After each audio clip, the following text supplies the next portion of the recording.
have one thing to say. Hang on.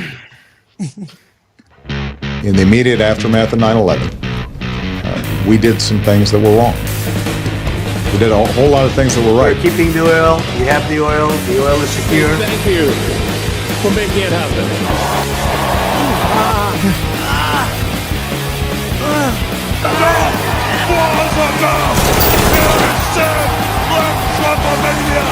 Tic-tac-toe, a winner.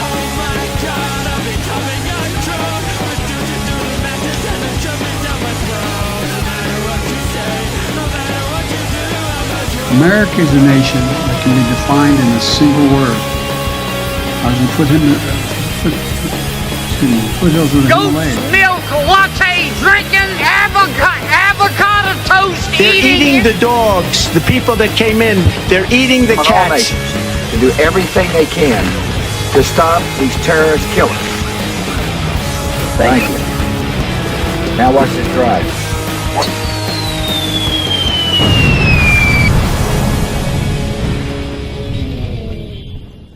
America's dead. America is dead. Welcome, everybody, to another episode of Prol Pilled. It is April 22nd, 2025. I am your host, Himbo. I'm here with, what's his name again? Big, medium... Big Coochie. Medium, calm... Medium happy amphibian. Medium happy amphibian. We got a guest with us tonight, Andre X of the ATP network.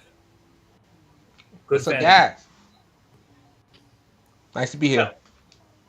I've been following the ATP network for a while. Tired Peasant and you do some good work.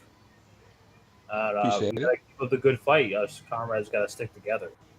Yeah. Hell right? Yeah. Especially now as they're rolling out.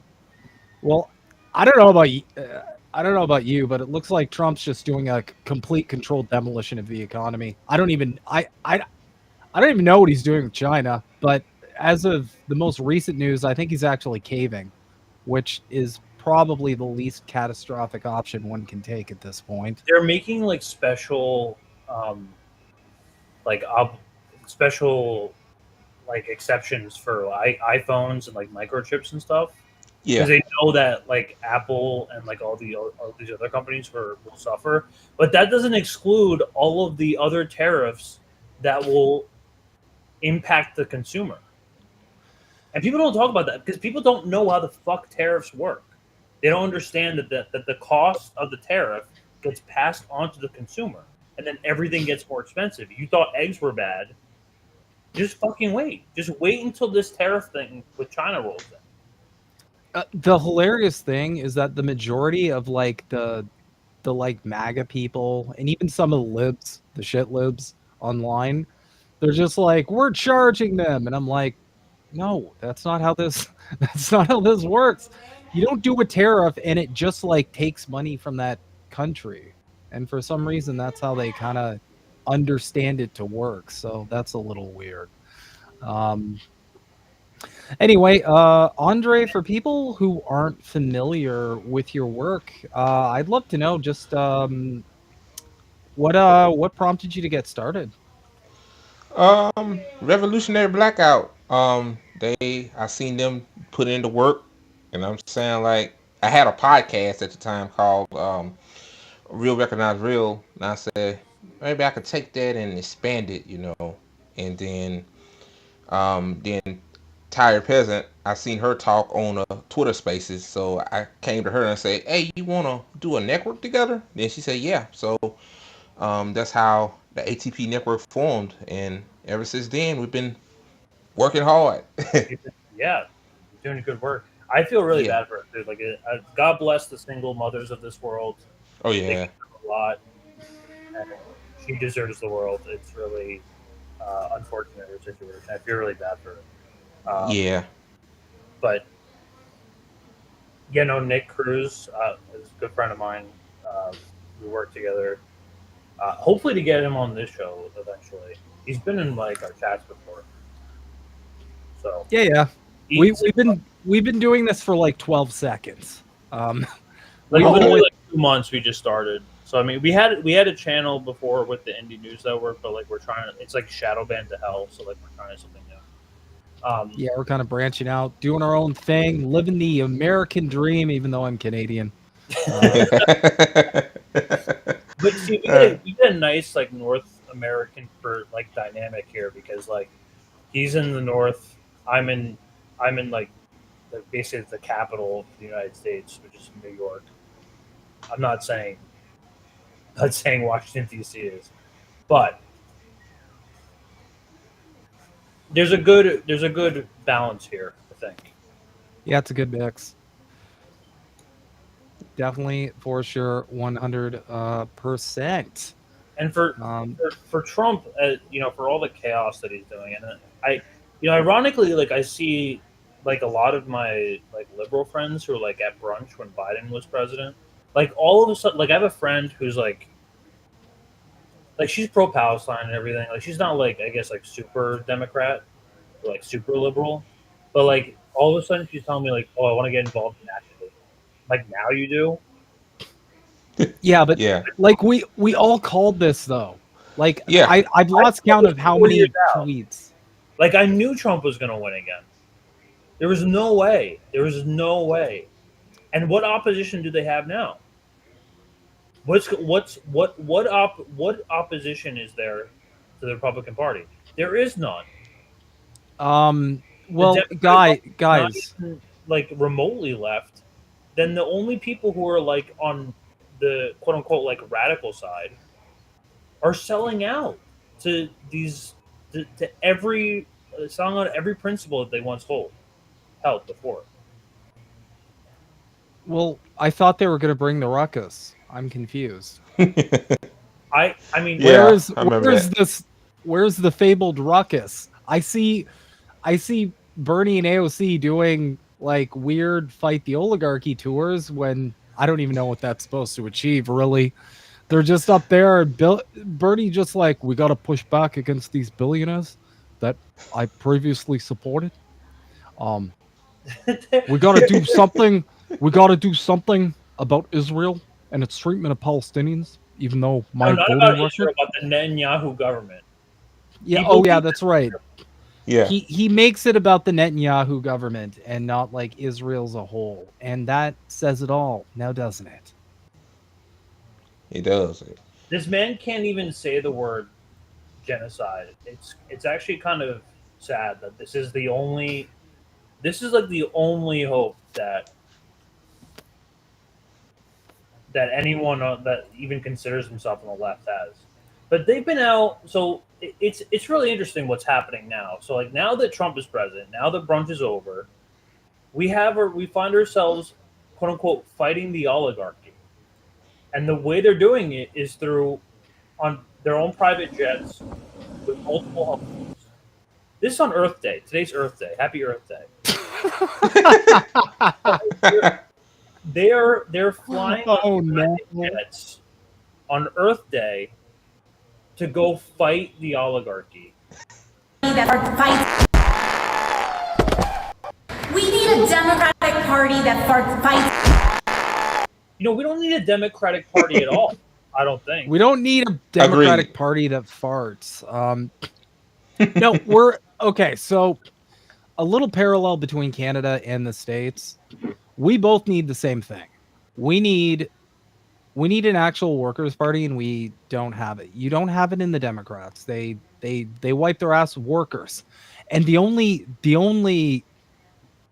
other option is just a party that also wipes its ass with workers, supports Israel, supports genocide, supports capitalism, supports billionaires. The government is basically owned by billionaires now, but they pretend to support workers. And the Democratic Party is so feckless that they can't even like sell people on them supporting workers. So people buy it though. That's the thing.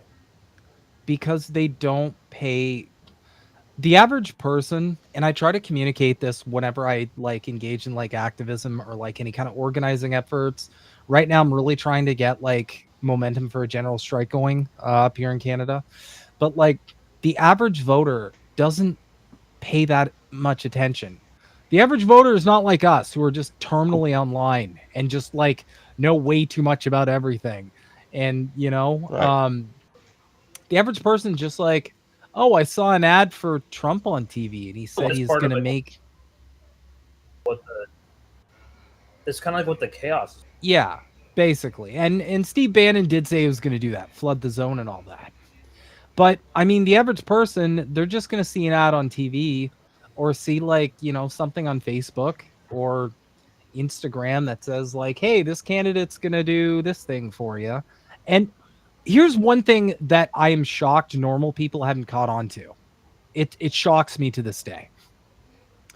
We've been in this cycle of politician makes a bunch of promises, gets elected, doesn't do anything.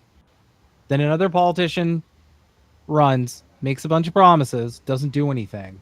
And people just keep like it's almost like the definition of insanity. They're like, well, if I vote for this person, they're going to do what they promise they're going to. And it's like, but every other politician in your lifetime has not done that.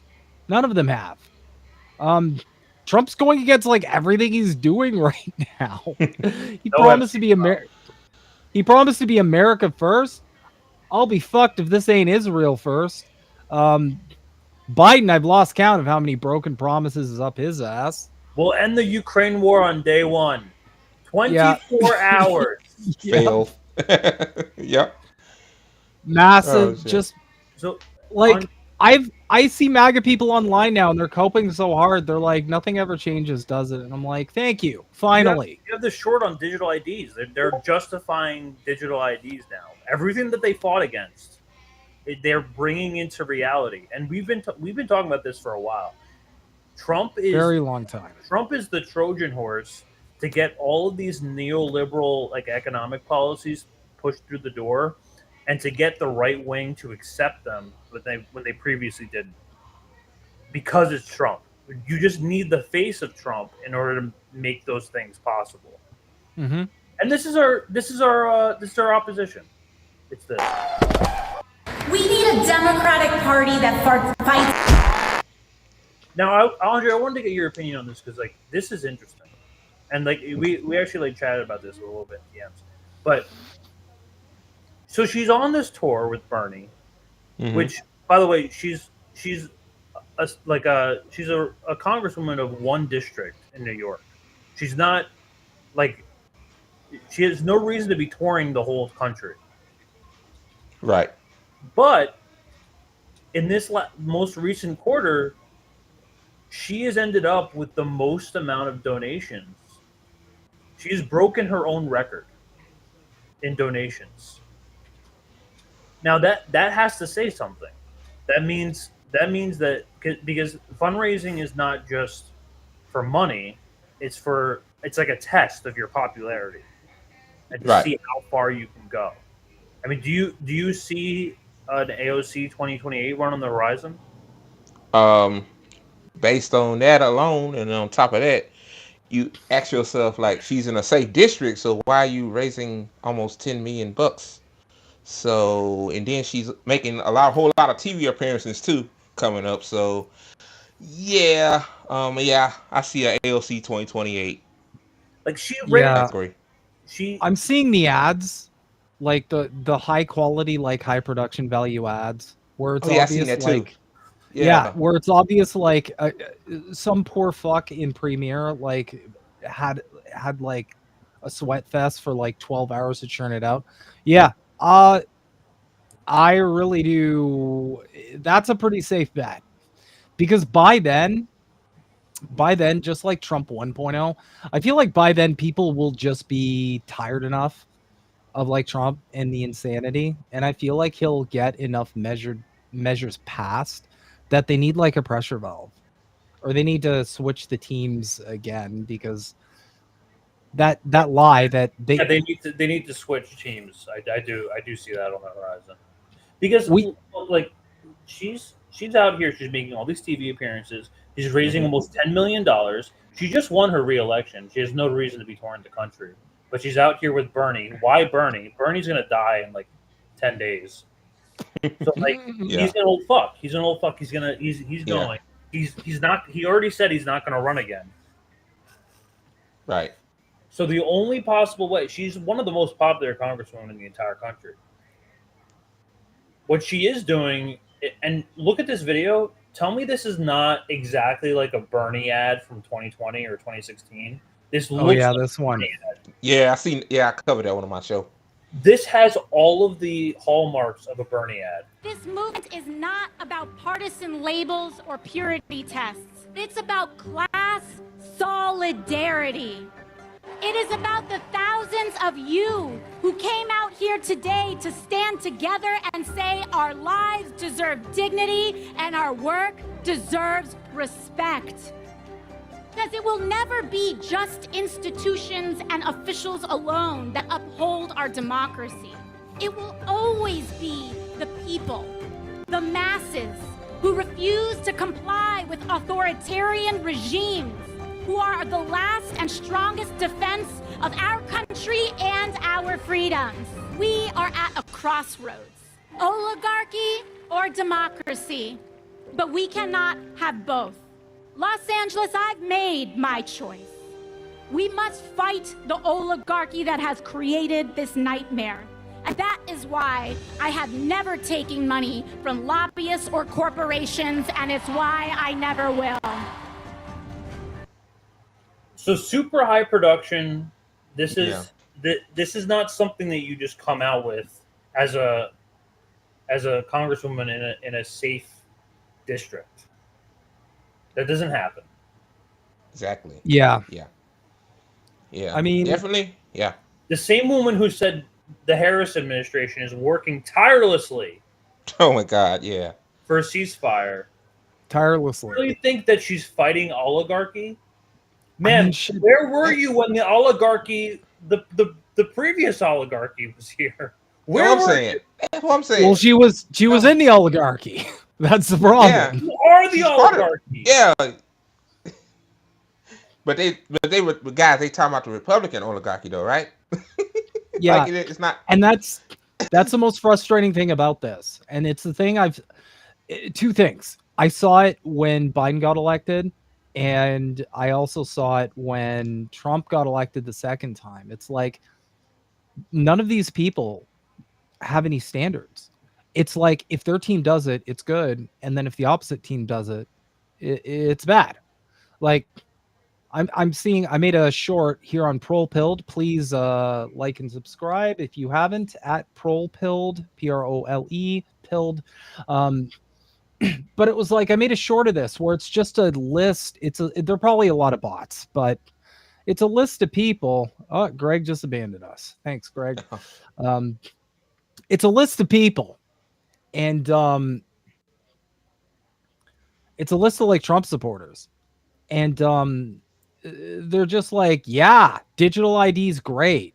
Oh my God, Trump's getting stuff done. That's amazing. And I'm like, bro, you guys spent 4 years complaining about this. And now you're just cheering for it. And I saw the same thing with Biden, because all of the liberals went from like criticizing a bunch of Trump's COVID stuff to Biden doing the same COVID stuff, and they're like, it's great, it's amazing. And I'm like, they mirror each other perfectly. Yeah, we are so good. There's no difference. Duopoly. So yeah, exactly. Yeah. It's like there's no difference. There's no difference whatsoever. There's no oxygen between these parties. And we've known this for a while, but I'm at the point where I'm like, I don't know why more people aren't seeing this. It's like, it doesn't matter what you vote for. That's why I've told people forever, like, we're not voting out of this. I'm sorry. What are you, a doomer? I wish I could. Yeah, exactly. What are you, a nihilist? Are you a nihilist? You don't believe that there's change? There's hope? Trust the plan. My Chrome crashed, all right, Chase? My Chrome crashed because I'm running like 15,000 tabs. A bit of a warning for everybody. OpenAI is purchasing the Chrome browser, so Oh, I perfect. don't. Yeah, Great. yeah. So You thought Google was bad already? Google's already bad with like how it has the AI suggestions. Like I don't want that. I want just the straight results. But no, it's like yeah, AI has already infected the like main browsing source for everyone. well, the problem is a lot of the time the AI suggestions are just not right. I googled stuff before and I'm like, wait, that can't be correct. And It's then not half I the go time into it's it and wrong. I'm like, oh, it's wrong. Okay, this we need to do a deep dive on that. Like why AI, because it feels almost purposeful at this point. Because sometimes you type in a chat GPT and every single time I use it, I have to ask it for a source just because I don't believe it. But half the time it's like you ask chat GPT something and it's like, oh, here's the answer. And then you go look it up, you're like, that's not right. What's the point of AI if it's wrong? We're about to replace like a bunch of stuff with AI, and it's giving misinformation. Actually, you know what? Given our government, yeah, that actually tracks. That's kind of the point, isn't Yeah. it? I think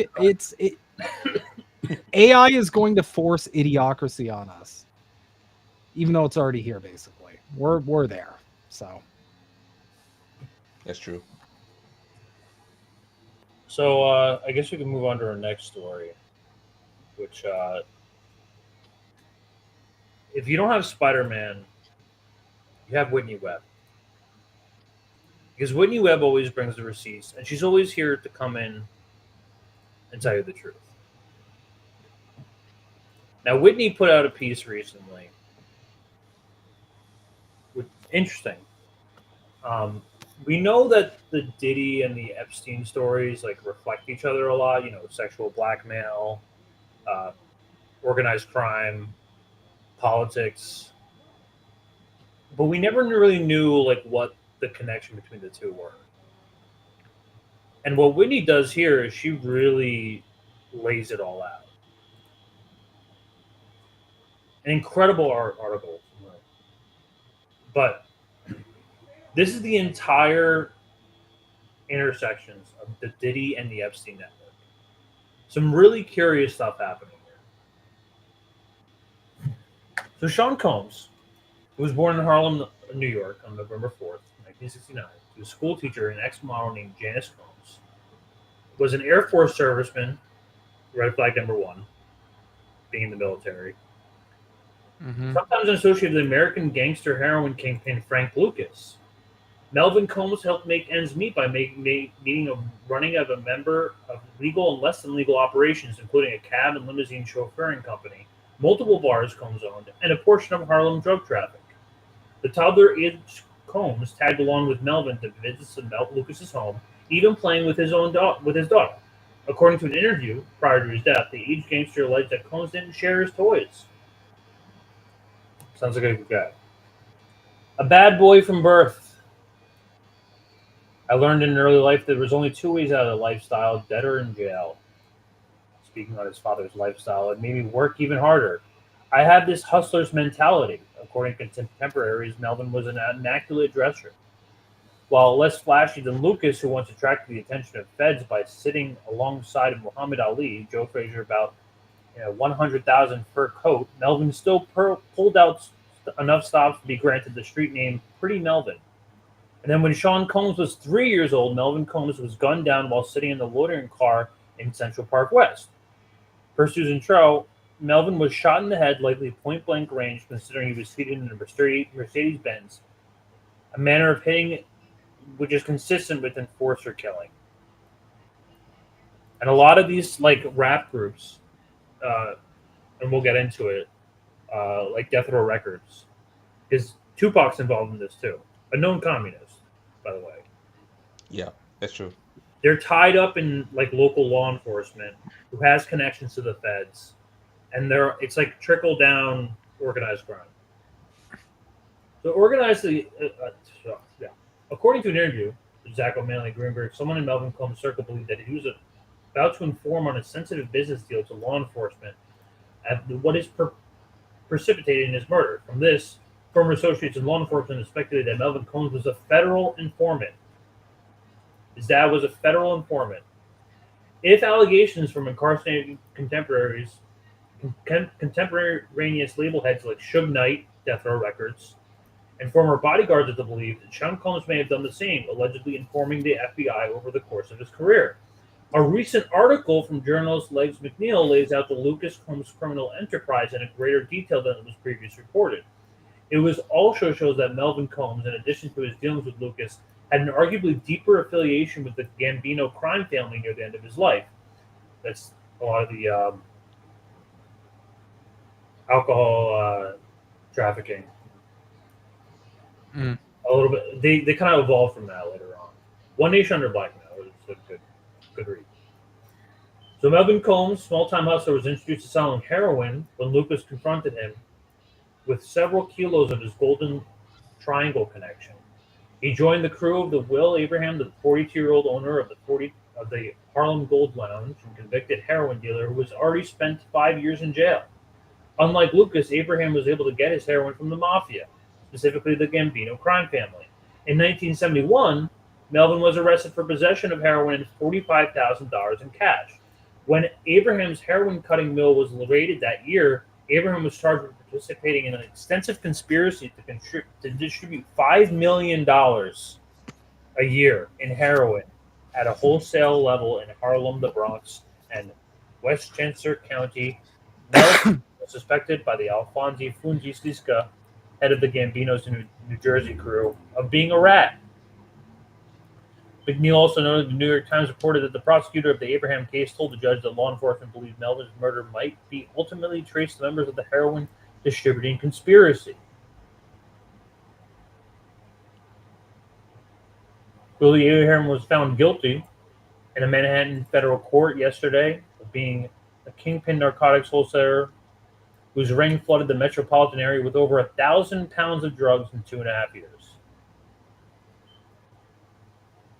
The evidence of a reported wiretap supports the claim that Abraham and his Gambino family backers had Combs murdered because they blamed him for the arrest, regardless of whether Combs actually had been an informant. Throughout this article, connections to the Gambino crime family as well as the Genovese crime family are a recurring theme.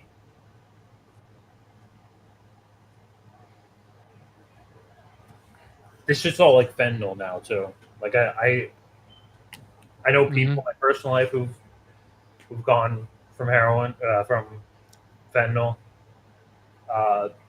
This shit's bad, and this is all trickled down from the top down. The Sackler family. Seem like everything is trickled down in this society, sadly. So it's all trickled down. In the earliest years of his life, Sean Combs lived in Esplanade Gardens. His mother, Janice, recognized the performative, attention-hungry character his son possessed. This led to Combs' first advertising gig at the age of 2 when he started a Baskin-Robbins TV commercial. He then later modeled alongside the Wiz actress Stephanie Mills in Essence magazine. Those earlier modeling jobs preceded Combs' lifelong relationship with the modeling industry, which is comparable in fashion to Jeffrey Epstein, who was diddling little girls from that German modeling company, and would eventually become the hunting grounds of which Combs would scour for victims for his organic sexual blackmail parties. Oh, orgiastic. That's There a you great go, word. party like I didn't know that word existed. Orgiastic. I never found an English word that I didn't know. I'm such a fedora with vernacular too. During his middle school years, Combs' mother, Janice, relocated the family to Westchester, middle-class suburb of Mount Vernon. Combs enrolled in the prestigious Mount St. Michael Academy, a Catholic school located in the Bronx, where his popularity eventually soared due to his exploits on the varsity football team, which won a division of theirs during a time there. Combs hoped in receiving a scholarship to play D1 in college, came crashing down when he broke his leg during his senior year. Yet it was already too late for his confidence. He was reportedly given the name Puffy due to the way that he strutted around with his chest puffed out. Seems like a great guy. Throughout his middle school and high school years, Combs also exhibited in an entrepreneurial streak, selling T-shirts and ties at Macy's. They already sell T-shirts there. Why would you?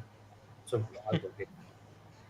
The early relationship with Macy's prefigures both in his later merchandising deals with his department store, which saw his fragrance in line Sean John stock on the shelves nationwide, and the recent lawsuit filed by John Doe from Ohio, which allegedly claims that Combs orally raped him in the stockroom of the flagship Macy's in New York in 2008. Jesus. Whoa. It's juicy, this article. That just went up to 11, like real. I wasn't prepared for it, you know? Yeah. I was just like, okay, this is a lore dump, and then just boom, there it is. I don't It's even like, want to think damn. about the details of how that happens, but that's... No, it just... His accuser alleges that Macy's even endeavored to cover up the crime in order to preserve their lucrative business relationship. While speculative, there is a possibility that this may have been the same Macy's that employed Combs as a minor. Notably, while Combs was attending the Owl Boys Mount St. Michael's Academy, a major sex abuse. Now, this is Combs claiming that he was orally raped, right? Huh? So this is so Combs was molested at a young age, right? Yeah. That's what this is saying. So that is breeding grounds for creating a sexual predator. Wait, hold on. Everyone who is sexually abused You're right. at a young age, not everyone, but I'm just saying, that is the psychological breeding grounds for creating like a sexual monster. I'm gonna jump in a little bit here. It's just You're the psychology guy, so yeah. Yeah. So profound trauma of that level, like psychological abuse, that level of childhood trauma is heavily linked with various cluster B disorders. The most common being borderline personality disorder, but there are very prominent links with narcissistic personality disorder and also antisocial personality disorder, also referred to as sociopathy. So that's the first link. But the second link as well is trauma of that level. It really can break your brain. And there's a phrase the psychologist who I worked with initially always said that was of the following: hurt people hurt people. Yep. So there's that. It isn't like a guarantee. It's not like this is a 1-for-1 thing. A lot of I'm not saying that either. A lot of people who are abused, just need sometimes it manifests in things like CPTSD, but yeah, it's definitely a grounds for childhood trauma that can have lasting ramifications on someone's psyche if not treated. And the problem with childhood trauma, the biggest problem with childhood trauma, in my opinion, is the overwhelming majority of people who have been subjected to it do not know they need treatment. They don't know they need to like work on it. And they feel like it's something they need to hide. So a lot of these people, they don't get the treatment they deserve because of many different reasons. There's also just the fact that like men just suck at going to therapy compared to women. They suck at going to therapy. I'm a testament to it. I should have gone to therapy in high school, arguably earlier, and I didn't go until I was in my 30s. So, but yeah, that's just a little psyche angle. Like, emotional, like pressure to like not be, not open up or like not like have feelings as a dude too, especially today. I'll argue it's better today. There's a lot of people. There's definitely more information and more like resources. I feel like there is more support too than there was before. But yeah, the primary thing is just there is more information, there's more acceptance, there's more understanding of concepts like, you know, like toxic masculinity, or, you know, just like kind of tired like sociological like shticks, I guess. Anyway, that's all I had. I just wanted to pitch in with the psychology stuff because I'm annoying like that. Notably, while Combs was attending the Mount St. Michael's Academy, a major sex abuse case involving 2 minor victims that led to the indictments of 2 faculty members was brewing in the institution. The principal of MSMA for the entirety of Combs' high school career was arrested, charged, and sentenced to prison in 1988 for abuse of 3 minor boys at the Catholic Academy in Bronx over the course of 1987. Following the 86-87 academic year, Brown Brady, I believe, what does BR stand for, was quietly removed from his position and shipped off to a Morris retreat in Arizona. Despite his crimes, Brady reinstated as a hockey moderator at a separate Morris Brothers institution in the 1990s, once again providing him with access to minors, and was listed on the Morris Brothers website until 2010. For some inexplicable reason, the court records pertaining to Brady's conviction and incarceration remain sealed. Usually these things are public. Yeah, exactly. So accusations of sexual impropriety appear to have been constant in MSNA's history. In 2011, a former assistant principal received a sweetheart no jail sentence after pleading guilty to the possession of child porn. Kind of like Epstein's sweetheart deal in Florida. On an electric device on the school, so from 2009 and 2012, a lawsuit filed by Brian Elliott sought monetary damages for the routine abuse and rape he alleged he suffered on the hands of MSMA employee named Galligan between the ages of 8 and 13 over the years of 1977 and 1983. The case wound its way through Delaware, New York, and affiliate courts. If factual, Elliott's victimization of Galligan would have ended around the same time of Combs' freshman year in high school, meaning that Elliott and Combs were close in age.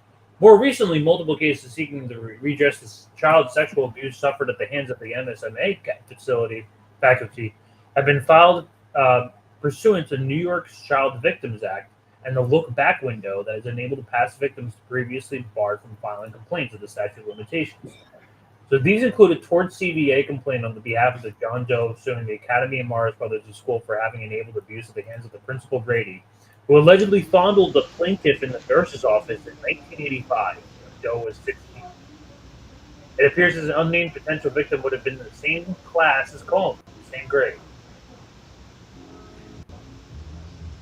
Another lawsuit accusing the Morris Brothers of protecting a pedophile faculty member named Brother Lee advanced in the Supreme Court of Bronx County in 2023, surviving multiple motions for dismissal and summary judgment, seemingly indicating that multiple members of the school's faculty, including the principal, were perpetuating sex crimes against minors during Combs' high school career. And once again, the complaint alleges that he was abused by Brother Lee between the years 1984 and 1985, when he was 15 or 16, conclusively indicating that he would also been Combs' class of 1987. Taking all this information into account, it appears that sexual abuse was endemic and widespread at MSMA during Combs' time there. While attending Mount St. Michael's, teenage Combs began frequenting several New York nightclubs, which reportedly led his first encounter in the music industry and famous musicians like Michael Jackson, another diddler. As detailed in an interview given in 1994, shortly after launching Bad Boy Records, Combs seemingly claimed that he was cast as a background dancer in one of Jackson's videos as a teen. So again, he's already coming from like a pedophile network school, which is actually pretty common. Like, I know another school in the Bronx, I forgot the name, but if you ask Ganji girl about it, she's the one who told me about it. It's like a Jewish school, actually, surprisingly enough. but it's like a school for like Jewish kids, and it's like prominent. Like it's the same one that Richie Torres went to go promote Israel with. So Richie Torres, like back in 2023, he like went to go to like a pro-Israel rally with this school. I forgot the name of, and you could look this up. They're like famously like they have multiple accusations of sexual abuse on minors. So just to keep in mind. Combs' apparent encounter with Michael Jackson while only a teenage dancer on the NY club circuit preceded a significant relationship that later emerged between the music mogul and the king of pop, which lasted for decades before Jackson's premature and suspicious death. We can talk about Rabbi Shmuley, his connections there. Oof. Oof. These interlocks between Combs and Jackson are worth mentioning for a few reasons. Both artists have grappled with accusations of sexual abuse. Both of them have spent years surrounded by Zionist power brokers within and outside the music industry, who integrated themselves with the good graces and insinuated their way into those circles. And both Combs and Jackson cultivated close relationships with billionaire Epstein affiliate Bill Clinton associate Rob Burkle. For instance, Burkle, who was, will be a focus of part 2 in this series of his ties with Combs, was close to Jackson and later purchased Jackson's infamous Neverland Ranch estate for $22 million in 2020. Berkeley is also reportedly the godfather to Combs' children. So while developing his ties with both Jackson and Combs, Berkeley was a frequent flyer on Jeffrey Epstein's infamous private jet, the Lolita Express, particularly including former President Bill Clinton. When he graduated MSMA, Combs enrolled into Howard University in Washington, D.C. to study business in 1987. And he said about further inflating his street credits, he expanded his horizons with new popularity to maximize the enterprise, party planning, and promotion. His parties were described as classmates as offering a once-in-a-lifetime type of vibe. And Combs spared no expense in spreading the word, driving around campuses in convertible to pass out flyers for events. Susan Trow wrote about some of the Combs' collegiate parties that attracted thousands of guests. Combs' entrance to the hip-hop scene began during his freshman year, when he scored a side gig with rapper beatboxer Doug E. Fresh's ballet, where he shuttled his clothes from a dry cleaner to the Volkswagen Rabbit convertible.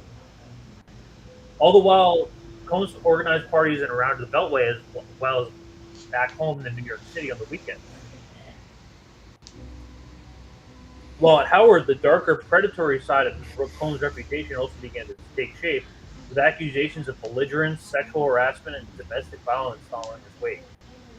Contemporaneous accounts provided by sources by the Rolling Stone tell of Combs beating a girlfriend with his belt in full view of public of the Howard quad. Another time, he tapped the glass window of an English class session to try to coax a woman into skipping. On another occasion, he non-consensually caressed the woman's back and asked her if she could introduce her to one of his friends. By 20, Combs began focusing on his attention to the nascent internship in his career of Uptown Records, a job that he first secured in 1990 via his Mount Vernon neighbor, the rapper Heavy D. Combs initiative. Soon saw him became a former of Def Jam recordman Andre Harrell's intern. He then commuted to Howard from NYC via Amtrak in the mornings, telling him to go to the bathroom to avoid paying fare. He also shadowed party owner Jessica Rosenblum, Jewish last name, during the planning stages for Heavy D's Platinum Album celebration. Rosenblum obliges requests to take him on to the freaky night spots of the Lower East Side. Rosenblum the freaky Diddy party. Rosenblum takes credit for having introduced Combs to some of the biggest names of the NY scenesters and club kids. In the late 1980s, while a student at Howard, Combs learned that Uptown Records executive had vacated the company. Combs took his boss, Andre Hell, out to lunch for press for the job, and after a successful schmooze, soon transformed him into one of the youngest talent scouts in the industry. Prior to his friendship with Sean Combs, Uptown Hall's Andre Harrell first broke into the nascent hip-hop industry by way of rap duo Dr. Jekyll and Mr. Hyde, which he which he, which he and a friend had formed in high school. When he withdrew from Lehman College in 1983 to focus on his career as an account executive selling airtime for New York all-news AM station Winds. Winds, owned by radio pioneer Elroy McClaw, an ex-OSS agent, which is the CIA, and a member of the advisory council of the U.S. National Security Council. McClaw hired a trailblazing disc jockey, Alan Creed, to man the mic at the station, a deal that was brokered by record executive Morris Levy. Per Potash, John Potash, I interviewed him once. He's a good writer. I'm going to have a hopefully have him on again. He told me he's coming out with another Tupac documentary, but I don't see it. U.S. attorney that later became that claimed that Levy's jazz label Roulette Records boosted his relationship with Vince Freed, the popular DJ in the country in the 1950s and 60s, by way of heroin trafficking. Levy and Roulette were also linked to organized crime, specifically the Genovese crime family, notably the main financer behind the first hip-hop record label, Sugar Hill. The zenith of Freed's celebrity was exemplified by Paramount Pictures hiring him at a rate of $29,000 per day to make a teen movie in 1957. Thereafter, Freed was targeted by a smear campaign, resulting in him unceremoniously and inexplicably fired by McClaw in 1958. Freed was singled out by Orrin Hatch's congressional committee during the first Payola scandal involving the bribing of radio stations in return for singles plays. As a result, Freed became the face of the scandal. His career became shambles. As Potash writes regarding Freed's downfall, Morris Levy, the source of much of the Payola bribe money, was never called to testify. Weird how people never get accountability for anything. Man, I have such a comparatively boring life to these people. God damn. Like, same here. The government. Diddy's got a whole GTA fucking arc going here. What was exciting for me this week was fixing up my gazebo. Fuck. Before leaving Def Jam, Harrell was responsible for Def Jam's hiring of an Israeli American liar, Little Lansky Cohen, who was later forced out Def Jam co-founder Rick Rubin in order to co-run the label with Simmons. Years later, upon leaving Def Jam, Cohen would team up with the family who had taken control of Def Jam in the 1990s, the Brofmans, to become the top executive of Warner Music. Now, unlike Def Jam, Uptown's early success had a major was due to a distribution deal with a major entertainment conglomerate, the company in question being the Music Corporation of America, an entertainment giant that dominated the American music and movie industry for many decades. Uptown's early distribution deal with MCA began in 1987, expanding into a formal partnership with the company in 1988, and their ties grew even deeper in 1992 when MCA offered Uptown a $50 million deal where Uptown expanded into film and television.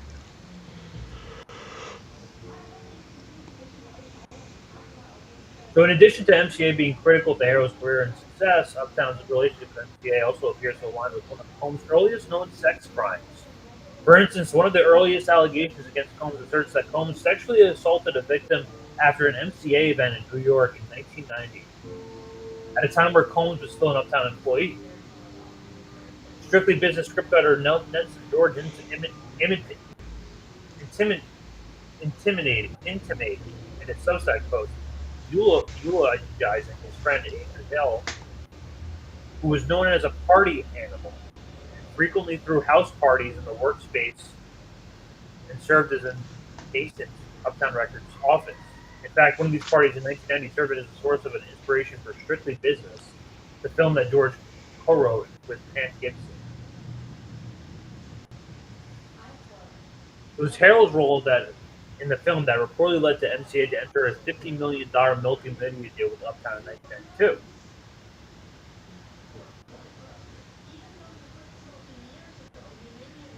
While the plot may seem like a normal rom-com fare and relatively benign when it's viewed by the context of this kind of sexual quid pro quos that occur within the music industry and Harrell's close ties to figures like Combs, Simmons, and their broader social networks, it starts to take distinctly different slant. Speaking of the sexual quid pro quos in the music industry and questionable label romances, Andrew Hall left an indelible influence on Combs' love life. He hired an uptown R&B singer, L.O.B. Scher's model girlfriend, Kim Porter, to work as a receptionist for the label. Combs was immediately smitten with her, loving that what he couldn't have. They would go on to have an off-and-on relationship spanning the years of 1994 and 2018. When the time of her mysterious death, contracted a growing case of pneumonia. We will. So Harold was a consultant for New Jack City. New Jack City screenwriter Michael Corper recalls how the producer George Jackson called his close friend Harold into Robert De Niro's Tribeca Productions compounded the watch of Bailey's in New Jack City a week before the production wrapped. Cooper and Jackson wanted to gauge Andrew Hall's reaction to New Jack City's narrative and the depictions of street life as it related to the crack epidemic. It's also important to pay attention to. Per Cooper's retelling, apparently Harold raved and effectively called the film The Black Godfather. New Jack City's narrative revolves around the Harlem Gang and the Cash Money Brothers who ascended to the top of the drug-dealing food chain to the borough once crack cocaine introduced in the streets. The film featured gangster rap mainstay Ice-T in a prominent role in tracing the careers of Wesley Snipes and Chris Rock, seeing a healthy return of $50 million and a budget of $8 million. The film, developed by Warner Brothers, revealed the village was built by the Empire Kinney National Company, largely associated with New York crime lords Manny Kimmel and Zwillman, who was a close relationship with Mayor Lansky, Sam Bronfman, who came to Mafia Boss. Ross was a Warner executive. Later frequented Robert Maxwell's yacht in the late 1980s, a time when Maxwell was deeply associated with Litany and organized crime figures across the globe. Top Warner executives close to Ross were personally convicted for their roles in mob-tied trafficking and racketeering schemes that were allegedly involved with Ross. Considering his informal conversation of the film and later that Harold had originally New Jack Swing Uptown the name, genre was film took the same huge streetlight hip-hop beats and melodic R&B for the first time. Harold's influence over the New Jack City production is clear. It's an important point. It relates to mob-linked entertainment companies like the Warner Brothers, financing the glorification of drug dealing in 1991. And while MCA undoubtedly dominated much of American entertainment for decades, it was deeply connected to organized crime and political power. In terms of MCA's political power, this arguably peaked under the Reagan administration, which boasted extremely close ties to the company. MCA played a role in covert operations that brought together organized crime interests and intelligence agencies during this period as well. Lou Wasserman joined the company in 1936 and established a long-standing close ties to Jewish mobster Meyer Lansky and associate Bo Dallas, who allegedly initiated those ties, having first served as a publicist for Dallas controlled Mayfair Casino. However, these crime charges contend that Wasserman had joined the Dallas Mayfield Road Gang before working at Mayfair. Wasserman later married the daughter of Dallas' longtime lawyer Henry Beckerman, who had first met through his work at the casino. They were close to Ronald Reagan as well. Let's see here. Probe was initiated when evidence was found that MCA was engaged in business relations with the Gambino crime family. More specifically, MCA had hired high-ranking Gambino associate Salvatore Pisello as an official representative of the company, even though Pisello had no experience in music or movie business. Pisello was doing business with MCA. He had simultaneously a partner with Morris Levy, the Genovese family record executive behind Roulette Records, who was financed early in the hip-hop label Sugar Hill. Levy's connection to Andre Hill, employer Wins, noted that earlier. MCA kept Pasillo around even though they lost money on every deal where Pasillo represented him and continued to work with him even after his mob ties became publicly known.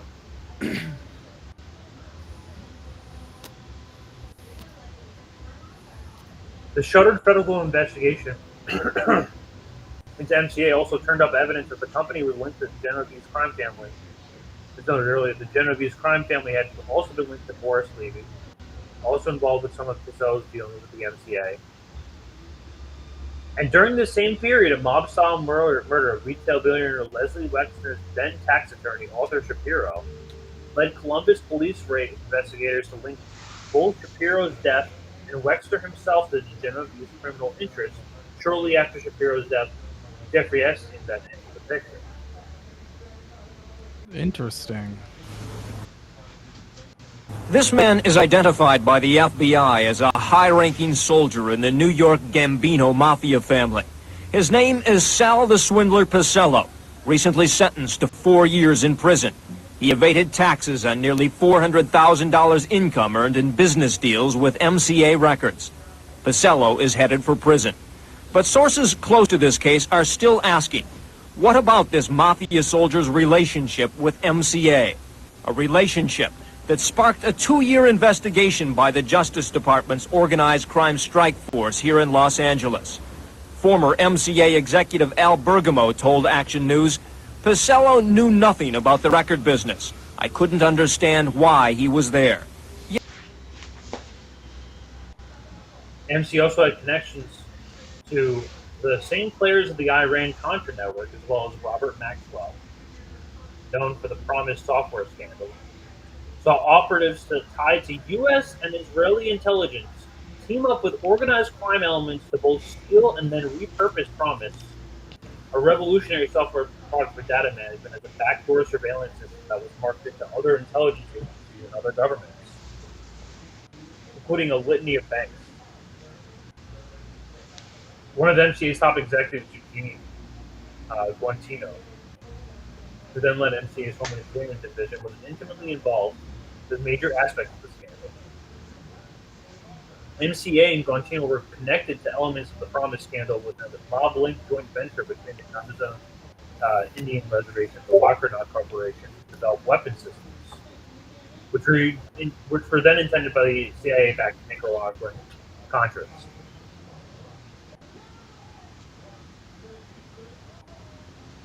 MCA was acquired by the Bronfman Family Company in 1994 to 1995. A few years later, Bronfman took control of Def Jam. The Bronfmans, like MCA himself, had an extensive history of organized crime connections, which date back to the mob-brokered bootlegging of the American Prohibition in the 1920s.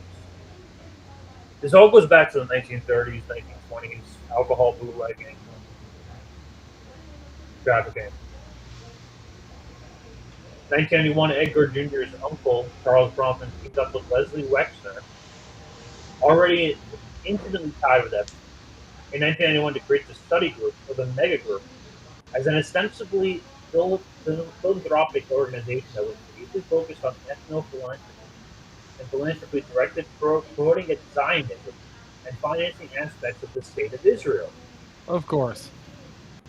Yet this particular group are some of the most prominent corporate billionaires in the United States, the majority of whom we share ties with Leslie Wexner. All roads lead back to the same place.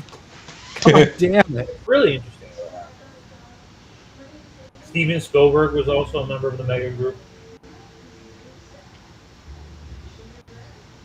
After becoming the A&R man of Heroes Uptown, Combs dropped out of Howard to pursue his dream. He became a name for himself with handling of the nation's careers of newcomers Mary J. Bells and Mordecai. His reworking of their sounds and new styling of their images led to both debut records and multi-platinum.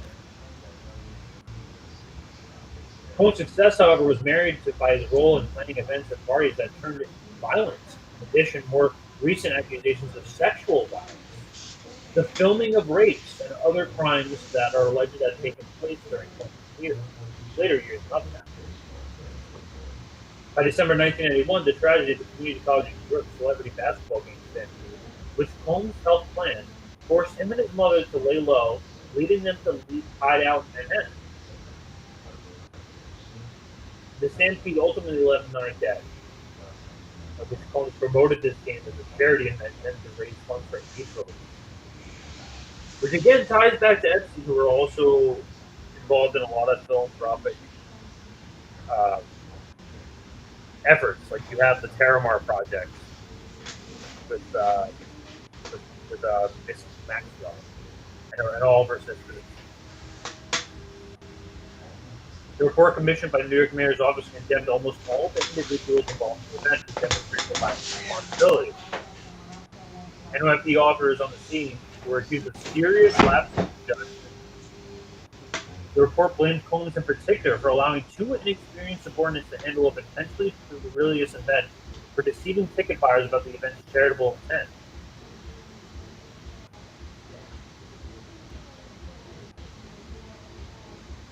During this period, when Combs was still at Uptown, his head was throwing wild and allegedly violent parties continued.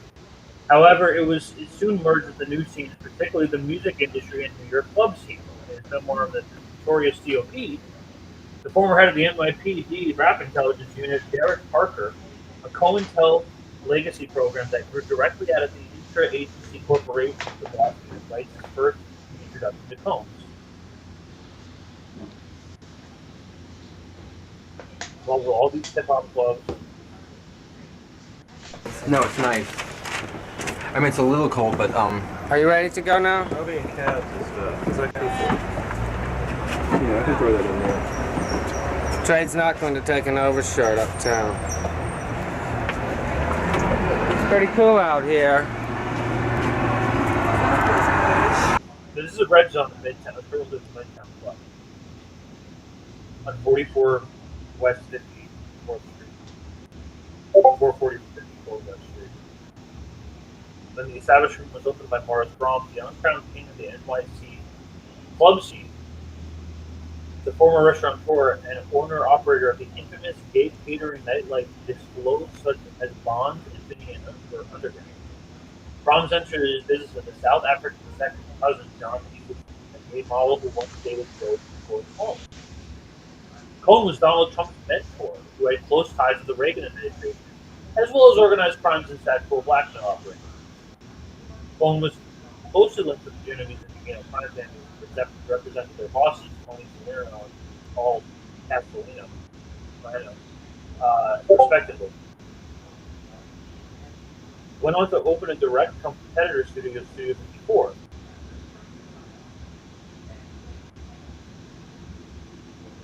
Edison's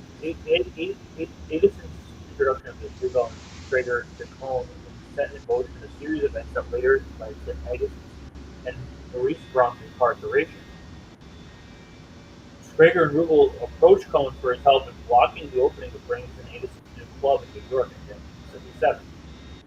Combs in turn was enlisted as a then assistant district attorney, Peter Sudler, and special agent Mark Britt from the SCNY.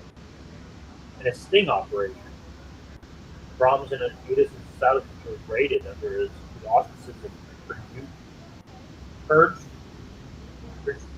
search warrants. This then led to the raid to their respective homes. They were pressured into pleading guilty, sentenced to 3 years of prison. Brahms' final club was the aforementioned Red Zone, where Combs posted his uptown and record of Arab influence.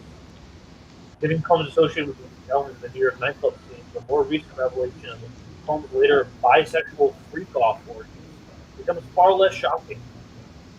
While his freak-off parties are now notorious, the much earlier Combs hosted events in the Red Zone also developed quite a reputation.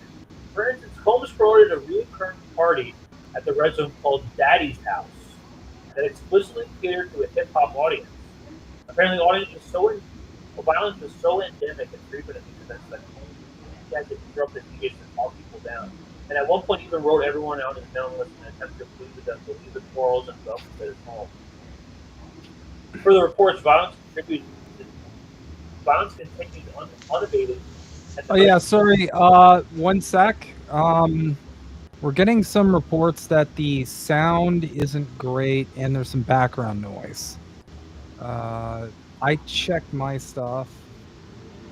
I don't think I have any background noise, and I'm hearing it in my headphones. So can we check that real quick? I just want to make it easier for everyone to follow along. I mean, I'm hearing that too. Hold on. There, it stopped. It's good. Okay, there we go. Perfect. Thank you, Flash Flood Area, for pointing that out. Appreciate it. While throwing scary parties at venues with suspect owners, Combs is now alleged to have begun engaging in acts of sexual violence in Uptown.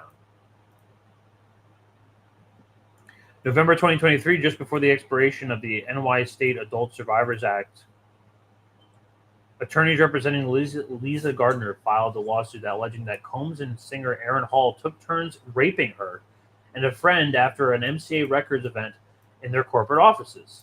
The victim was allegedly only 16 years old at the time, while Combs was still working as a talent director in Uptown. Aaron Hall and Combs had significant ties to the Bronx, growing up there, and was a member of Uptown Records, signed band guy with Teddy Riley, thus considered one of the architects of the New Jack Swing.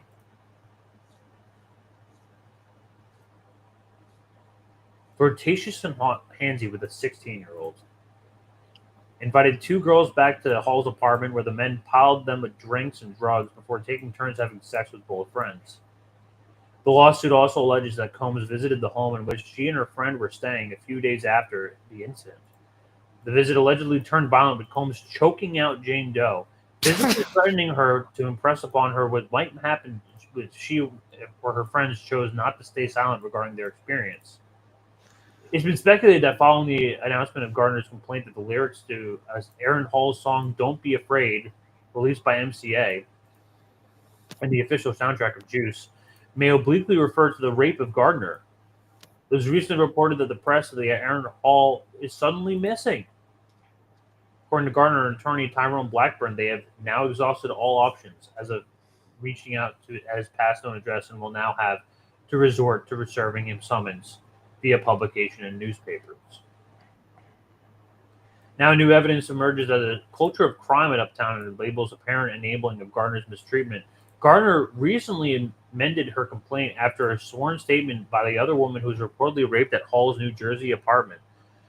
The unnamed woman claimed that Devontae Swing, a member of the Uptown Act in Jodaki, which was helped by Sean Combs, not only voyeuristically looked at Gardner, who was raped by Combs, but the two girls had been lured from North Carolina and were staying at Swing in his residence in New Jersey, which allegedly subsidized by Uptown Records at the time. Financed rape. That's great. Gardner's finally, both MCA Records and Griffin Records are also named as co-defendants. Griffin's label had just been sold to MCA the same year that the lawsuits allegedly took place. Both Geffen and now defunct MCA are now owned by the Universal Music Group today, the major label created by the Bronson family.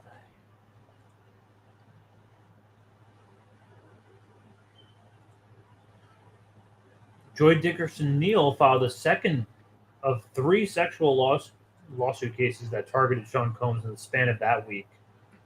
Dickerson Neal had graced a music video opposite of Combs in 1990, stating that her proximity to Combs in the video spurred a warning from Sister Soldier, who told the young woman to keep her distance from Combs.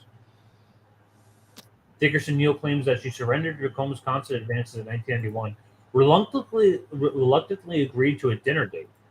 She insisted, however, that they meet at Wells Restaurant in Harlem, her place of employment at the time, due to concerns about Combs, hoping that the presence of the work would help her feel more secure. Dickerson Neal contends that Combs spiked her beverage while she had excused herself to the restroom.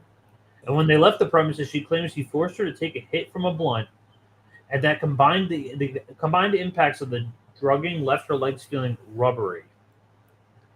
She alleged that the Combs then drove her to a nearby studio and then raped her at the residence in the neighborhood, seemingly owned by an acquaintance of both individuals, during the time in which she filmed their violation. Following this, Jodeci singer Devontae Swing allegedly revealed that the victim of Combs had filmed her rape and was playing the footage for everyone at the studio like some kind of perverse trophy. If true, that would mean that the myriad of Uptown employees saw this video. And this is one of the earliest allegations that involves Combs in the non-consensual films of sexual assault and rape crimes. There's a possible collection of sexual blackmail compiled by Combs, a pattern that would repeat in subsequent allegations that led up to his 2024 incarceration. I can't believe he's sitting in a cell with SVU. This is like a Lord of the Rings tale, and it just over like one dude. And you know what's crazy? I never thought this would come from the guy that I listened to on the Godzilla soundtrack as a kid. Oh, background noise is back.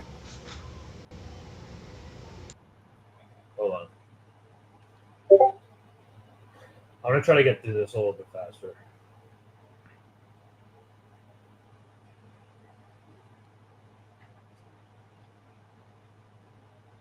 Yeah, because we do have some other stuff to cover, but this is like mind blowing.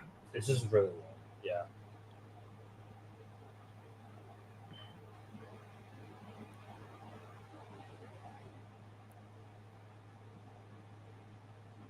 Gone are the days where we just thought. Well, I knew him as, I don't know about you guys. I always knew him as Puff Daddy back in the day. Back in the golden age of hip hop, if you will. Yeah.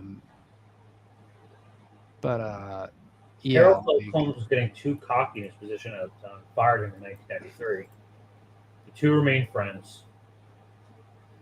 Davis says that he met Combs when Combs was 23 years old and helped Davis introduce Combs to the right music executives who was assisting in ushering the forthcoming hip-hop revolution.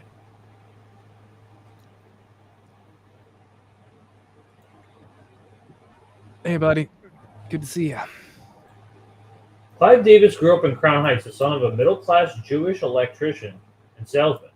He excelled in Erasmus High School and was a member of the New York City branch of the National Honor Society dubbed the RESTA, who served for inspiration for his label at Columbia Pictures. 2 years following his graduation, Davis joined the large white shoe firm Rosenman. Sam Rosenman was a counsel to Franklin Roosevelt and Harry Truman. Ralph Collins' clients included William Paley and CBS. Other notable clients of the Rossman and Collin LLP included two offshore banks owned by Bruce Rappaport. Boasted close ties to the CIA, particularly his close friend William Casey, as well as to an Israeli intelligence and organized crime. Rappaport was particularly affiliated with his organized crime networks, including Simon Malevich, an Eastern European mob boss who became a close business associate of Robert Maxwell in the late 1980s.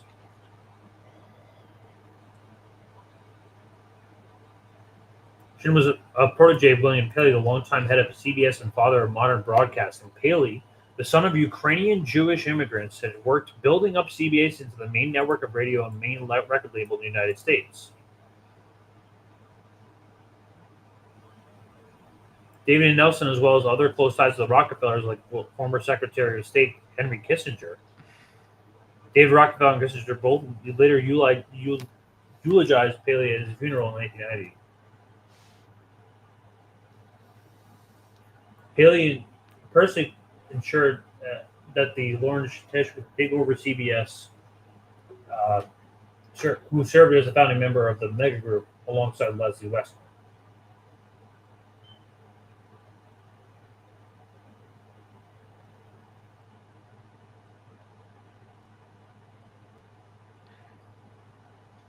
Perhaps unknown to Davis at the time, Gamble and Huff's company and his promotional efforts engaged in the practice of payola, the illegal practice whereby firms paid radio stations to pay singles without disclosing that the payments were made.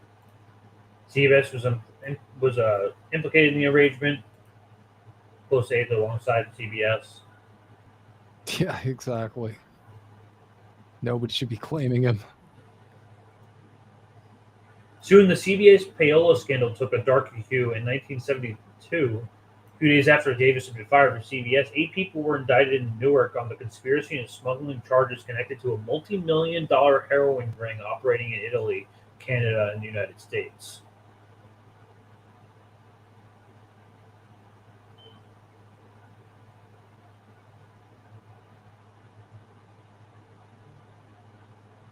Rolling Stone article from the period speculated based on the industry rumors at the time. Davis' unceremonious firing by the CBS over personal enrichment and embezzlement of funds may have been a strategic attempt to get ahead of a larger drug-gola scandal that the possibility of the federal investigators might pursue charges against Davis, his trusted aide Weinsaw, and others at the company.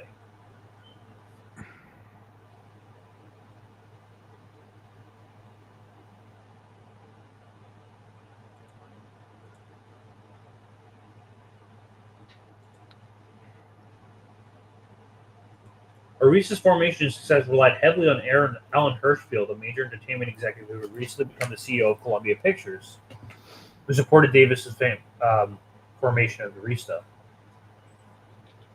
Charles and Herbert Allen and their firm Allen & Co. have documented ties to intelligence-linked figures and scandals, as well as organized crime.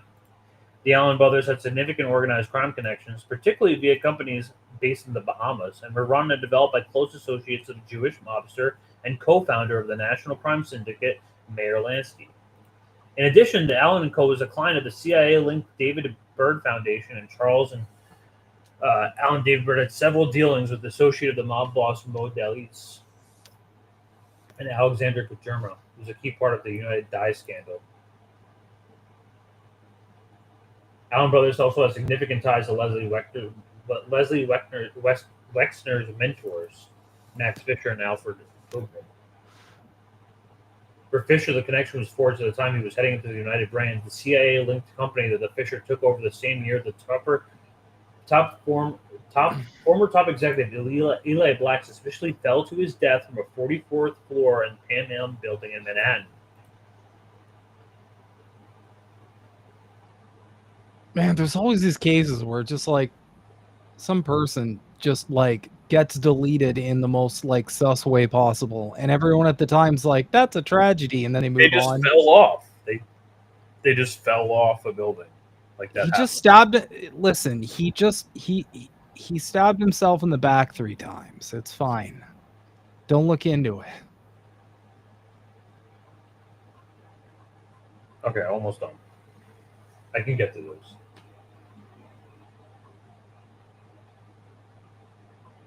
Folks, I know it's a lot, but we're getting through this. Another key client of Tesla's was the aforementioned Harold Bryan, with close ties to Allen & Co., the mastermind of Promise scandal, which involved MCA. Tesla appears in Epstein's infamous Black Book, with 2 addresses and 4 different phone numbers listed.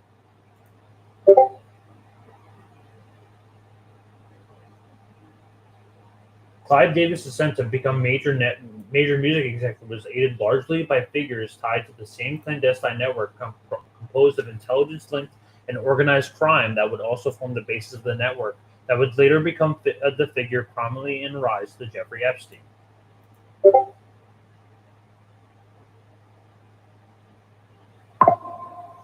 After the scandal of Combs began to bring Clive Davis as well as Andre Hello of the Uptown and Russell Simmons of the Def Jam Rush management have been accused of propelling Combs into patterns of criminal behavior for which he's now infamous. For instance, one-time rival and former friend of Combs, Suge Knight, had claimed that Davis, Harrell, and Simmons used alcohol, drugs, specifically cocaine, to compromise Combs' manhood. This is particularly significant in the case of Davis's ties to the drug-gola scandal, which involved sex, drugs, and brags to specifically target black-oriented radio stations and music. Claims similar to those made by Knight have been since echoed by Combs' former bodyguard. It's worth noting that Davis's protege, L.A. Reid, who took over Arista Records, said Davis had also been accused of sexual misconduct and assault. Reid, alongside Combs, is both instrumental in the success of the recording artists Justin Bieber and Usher. Dude, what are those noises? I'm getting texts. So. I just had this ding. Wreck my ear. Anyway, let's continue because we've been going for a while.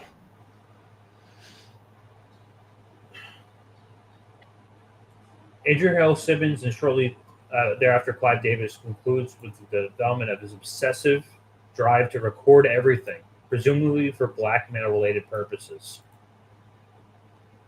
For instance, music video director Chloe Bennett asserted that Combs told him that he'd begun recording footage of everything in 1992. Advised Bennett to do the same.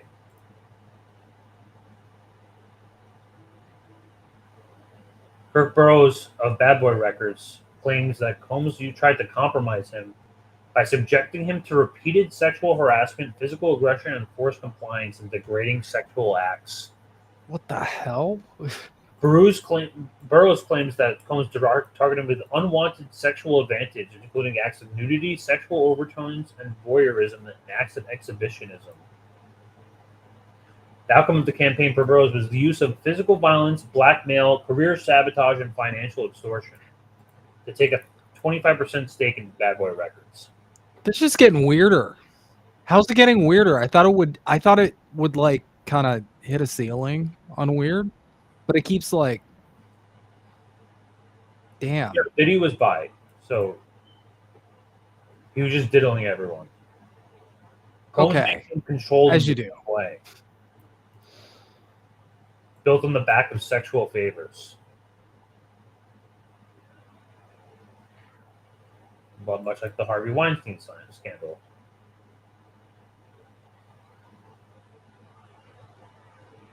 Russell Simmons was basically mentored Combs in his criminal behavior. Russell Simmons himself was hit with a slew of rape and sexual harassment lawsuits and accusations. Radner was a longtime associate of Simmons, with some reports of calling Radner a protege of Simmons.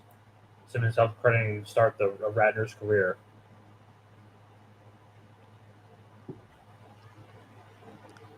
This is just demon behavior. This is like the nine hells. God damn.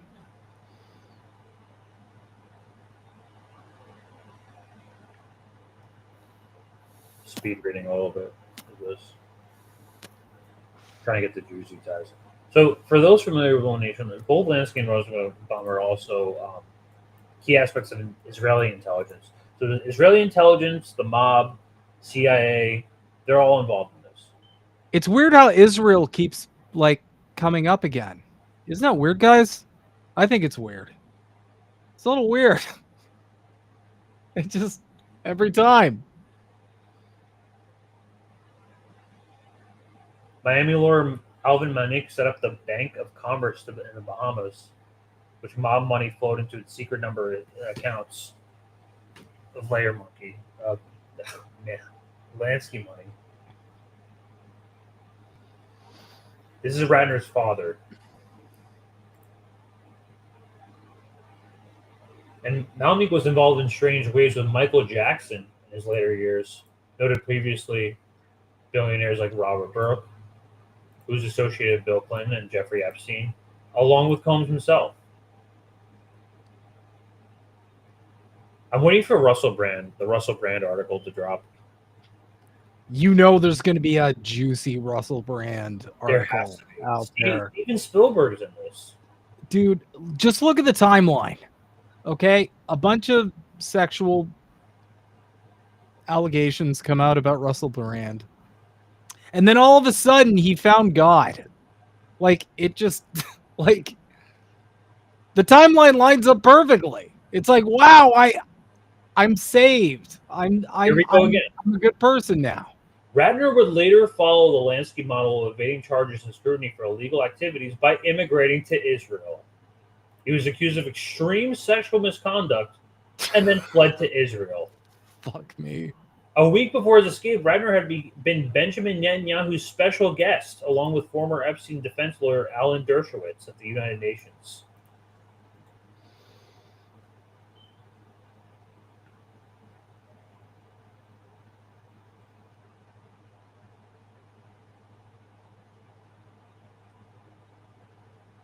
Radner's trip to join Netanyahu noted that Radner is a former close business associate with Australian media tycoon James Packer, who has close ties with Netanyahu.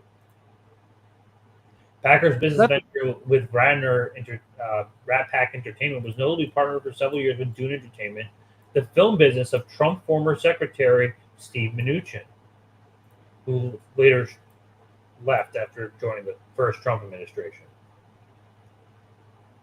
Packer, for his part, was a key part of the corruption trial that continues to dog current Israeli Prime Minister Benjamin Netanyahu, but has taken a back seat following the onset of the Israeli-Gaza war in October 2023.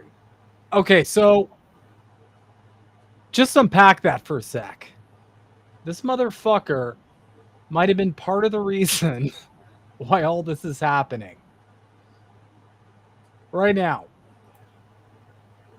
He has ties with Mossad chief Yossi Cohen as well.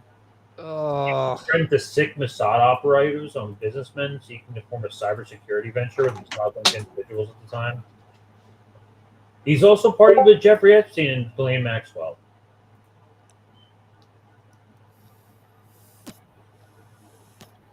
This is magnetized with Chinese organized crime in the Clinton-era Chinagate, which also involved Epstein. Oh, here we go. The Combs-Radner clique had a history of cultivating ties to Donald Trump. And photographed Radner on stage at Combs with, and Russell Simmons' Art for the Life of Palm Beach at Trump's Mar-a-Lago. Trump became closely associated with Combs at the beginning of the 1990s. Radner was recently seen visiting Mar-a-Lago alongside aforementioned James Packer. Packer even bought a Trump-owned property neighboring both Mar-a-Lago's private club and the Trump estate there. Ultimately, the Tracy network, which Combs became deeply enmeshed in by the early 1990s, were left in deep connections with the intelligence-linked elements of organized crime. The same network of organized criminals that also played a key part in the activities of sex criminal intelligence asset Jeffrey Epstein.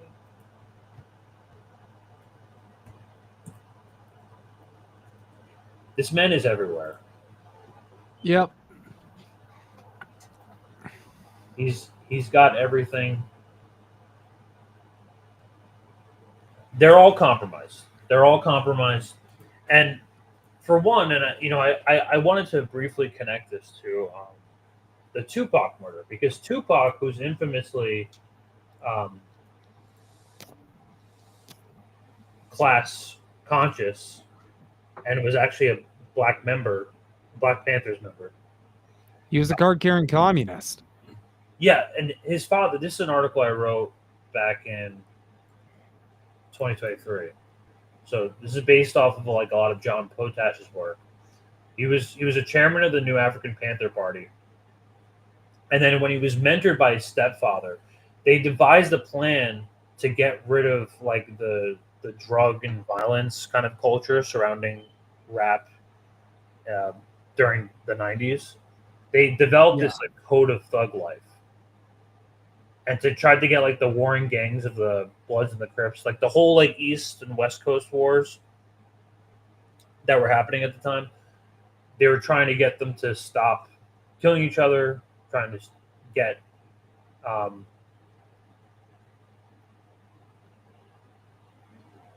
like drugs to stop drug trafficking.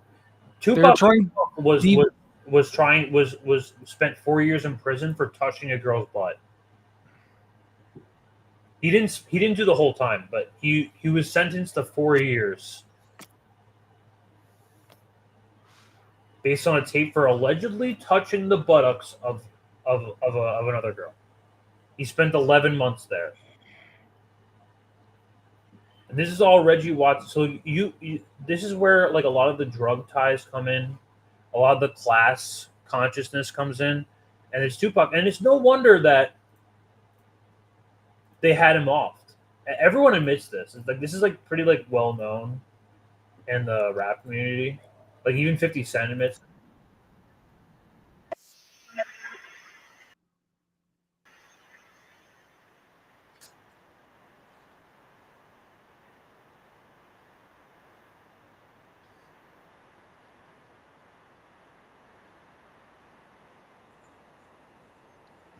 I can't hear anything.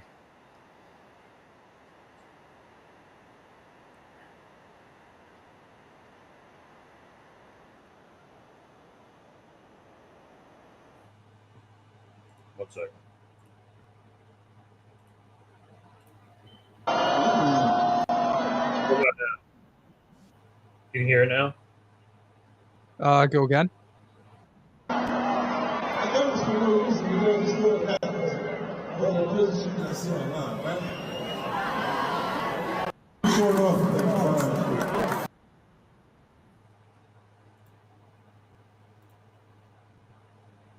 KVD even admits this. This is like another death row record. What was the words? If the best you can remember what he says. Shit, he said he'd give us anything for them dudes there, you know? Yeah. He'll give you anything for these guys' head? Yeah, he said it in front of all the people. I couldn't believe it. You know what I'm saying? In Anaheim? Yeah. Whole room full of Crips. So this is after Jake got killed. So he was on point. He was worried about something happening. Yeah. She got mouthed off about a bunch of different stuff. So he was scared. He was scared to death. Yeah. Okay. A few months later, at Greenblatt's Deli, KVD claimed that Puffy Combs furthered the solicitation. What happened that made it something other than just him frustrated and boasting? Man, I'll give you guys anything. I mean, what made it a specific, like, hey, I'm serious, I want you guys to kill these guys? I mean, when he told me the greenback. How's it go? How's the conversation go? I mean, okay, listen, I'll do it, but I need $500,000, or, you know, I've got somebody who will do it, but I need $300,000. I mean, we need really specific details regarding that. Yeah, we wanted $1 million. You said you walked downstairs. Did he say, come meet me downstairs? Yeah, he said, come on downstairs and talk to you. He tells you, seriously, man, I need to get rid of these guys. I mean, he's looking at you in the eyes and he's like scared. Yeah. So in your opinion, the specific reason he asked you to come downstairs and talk to him was about that thing, not about liquor or anything. It was about that. Okay. You tell him, we'll do it for $1 million, and he's like, okay, I'll do it for $1 million? Yeah. He agrees, you shake on it or something like that?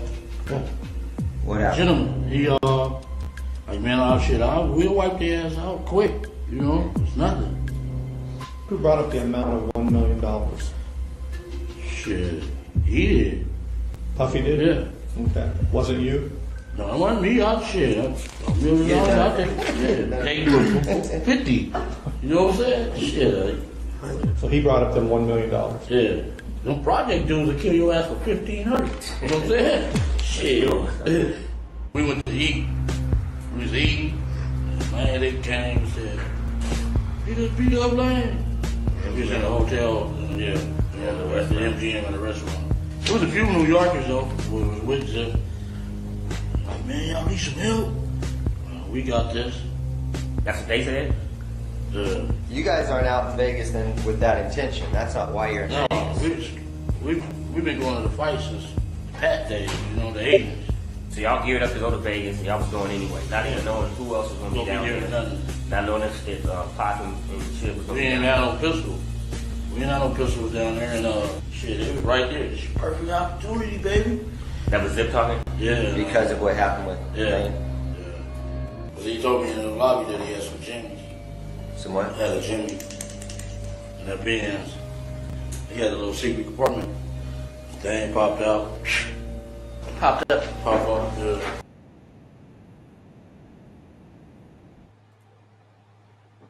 So basically, everyone acknowledges this. Ice-T, which we just showed, but also Eminem as a song. I ain't trying to beef with him because he might put a hit on me. Tupac hit us with Hit 'em Up, and that joint was cold. I had to clap for this. I think we're already clapped, so. Tupac RP, rest in peace, Biggie and Pac, both of y'all should be living. Yep, but I ain't trying to beef with him because he might put a hit on me like KVD. Get him. Damn. A big reason why they use drugs and sex to influence the market, the influence of culture in the 90s rap comes from the top down, literally from the CIA and Israeli intelligence, to get people fighting each other instead of growing class consciousness. There's this is like the main message of Tupac, and there's reason to believe that if you consider all these ties with Epstein, Leslie Wexner, even Israeli intelligence, Israel basically killed Tupac. If you go down the pipeline. Documents. Go online and look at Tupac's Code of Thug Life. He began to broker the peace between these gangs. If gangs are allowed to flourish because they're doing the job of the oppressor and in terms of eliminating young black men, that's what neocolonialism is. I don't have to come in as the oppressor in my uniform, with my army, with my people who look different, and kill you and lock you up. What I can do is create a psychological climate of self-hatred. I can pour in the guns and pour in the drugs and step back and let you do it to yourselves. And nobody's seeing where it's really coming from. And so Fred Hampton got killed in Chicago for the same thing. He had taken the Young Lords, the toughest, best organized, largest street gang, Puerto Rican street gang in Chicago, and helped them become a revolutionary organization called the Young Lords Party. So they can't have class consciousness within black culture. They need to have it's basically neocolonial. It's exactly what he said. It's neocolonialism dressed in like a different kind of way. Yeah, well, they need drug money. False consciousness operations have been going on since the beginning. They can't have the workers just band together over what they have in common, so they have to create these diversions. That's the whole name of the game. That's what they've been doing, and they've been unfortunately very successful for a long time. So yeah, the drug and like the sex trafficking industry is so large. The U.S. economy literally relies on it. It's trillions of dollars. It would collapse otherwise. There's the former assistant secretary to George Bush admits this. Solari report. I love her. It's one of the ways that we've financed the growth of multinational corporations and big banks, and the rise of the Dow Jones is by selling narcotics to our children. It's one of the most profitable businesses in America. And towards the end, we were discussing the fact that the Department of Justice estimates that the United States is the leader in laundering organized crime profits of about $500 billion to $1 trillion a year. So I asked the audience, what would happen if we stopped being the worldwide leader in laundering $500 billion to $1 trillion a year? And they said, well, you know, if we stopped, our mutual funds would go down in price, the stock market would crash. The U.S. economy literally relies on organized crime. Otherwise, the entire thing collapses on its head. Well, that and bailouts from the capitalist-controlled government. There's a lot of it. But yeah. But again, just to hit the point home, the whole point of this is to divert class consciousness away from black culture. And to promote drugs and to promote There's crime. a background noise again. Thank you. But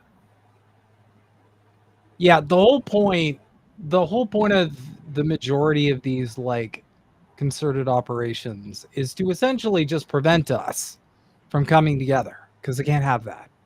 They can't have it. It's why everybody's like so like forcefully divided in society, and you see it all over the place. 8 million culture war issues where people are just killing each other.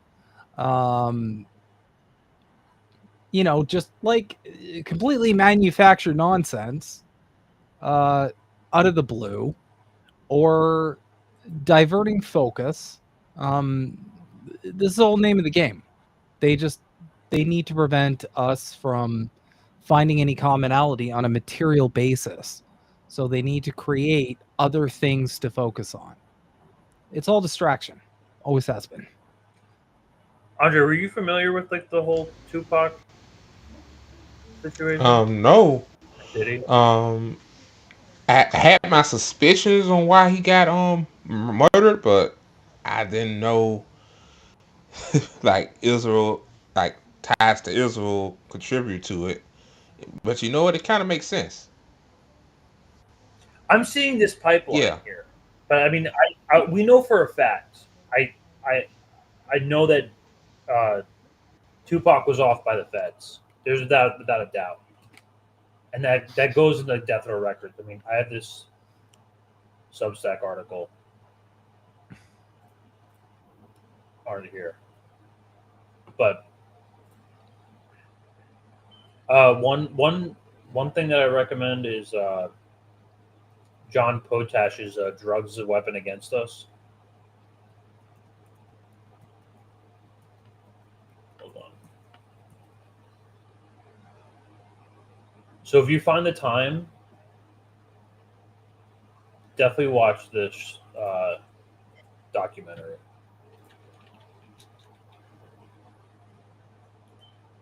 Tupac's a little bit towards the end, but it's also a book if you want to read it. But yeah, there's a whole rabbit hole with the whole 90s rap war. I've been invested in it for like years. Because I was a huge, like growing up in high school, I was a big fan of Biggie, big fan of Tupac. And then like when I got into like the political sphere, I got like really involved in like this like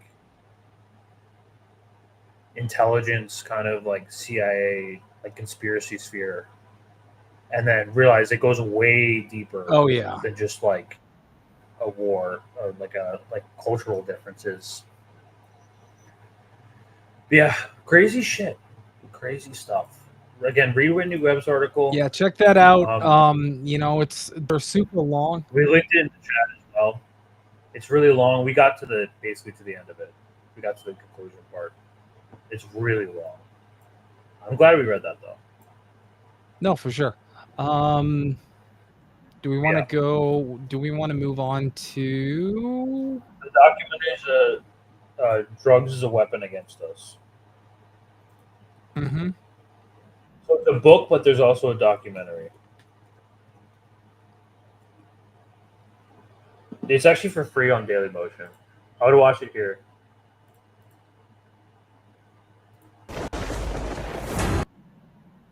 Brown But they go through like all balloons like came from artists, like activists from like in the 20th match century. their They get to Tupac around crime like scene. Did she tell you how to? She was the question, the new African People's Organization thing. He take worldwide leader in that death row trafficked drugs and guns, but were never charged. And watched when a longtime paid U.S. intelligence partner Gordon Todd Skinner rose to become the top-known LSD trafficker, a payroll for 8 years. Yeah, definitely watch this. Drugs is a weapon against us. The CIA war on musicians and activists. You can watch that for free on Dailymotion. I would just Google that. Mm-hmm. That's a top tier documentary. That's like one of my favorites, easily. Yeah, especially being a musician myself. I didn't know about the Kurt Cobain stuff, because that's sketchy too. The way that he went out. There's no way that you're on like pounds of heroin and you shoot yourself in the face with a shotgun. You're already like dead from the heroin. I mean, there's a lot of sketchy stuff around a lot of artists going out. Chester Bennington, that's kind of sketchy too. You know, so it just goes to show, like, when you speak up against power, that's gonna get the poop in the head. Normally, pushed off a building. Well, that's the problem. If you have two, because my main thing with Tupac is that he was one of the primary reasons that I was radicalized as a kid, because he was one of the first people I saw speaking up against like capitalism. And I'll never forget that MTV interview where he's talking about, you know, how can you have, you know, however many $1 million and there's people on the streets? How can you, like, you know? He was out Donald Trump in that, Yeah, too. he's talking about Trump, and he's like, How can you do that? Like you still owe was the thing that stuck with me. You know, it's not if you're good if you're good if you're bad. It just, do you have or do you don't, basically. And they couldn't have someone like that. They can't have a personality in music on that level promoting class consciousness, especially in that era where, you know, we were like so focused on doing the capitalism thing. Not as bad as now, but it was pretty bad. They can't have someone basically educating the masses saying that, you know, this system is not, the system ain't it. That's basically, Especially if you're not promoting the things that they want you to promote, like drugs and crime. Tupac dabbled in a little bit, but like that was after he was like already like being compromised and like getting like, you know, stuck with like the whole jail stint. Like in jail, he talks about this in the documentary. He spent 11 months in jail. That's when they forced to sign. They forced him to sign with Death Row Records in order to get out on bail. So like that's a whole saga. That's like probably a whole different episode. But I guess we can get into the last story here. Our favorite eat the bugs.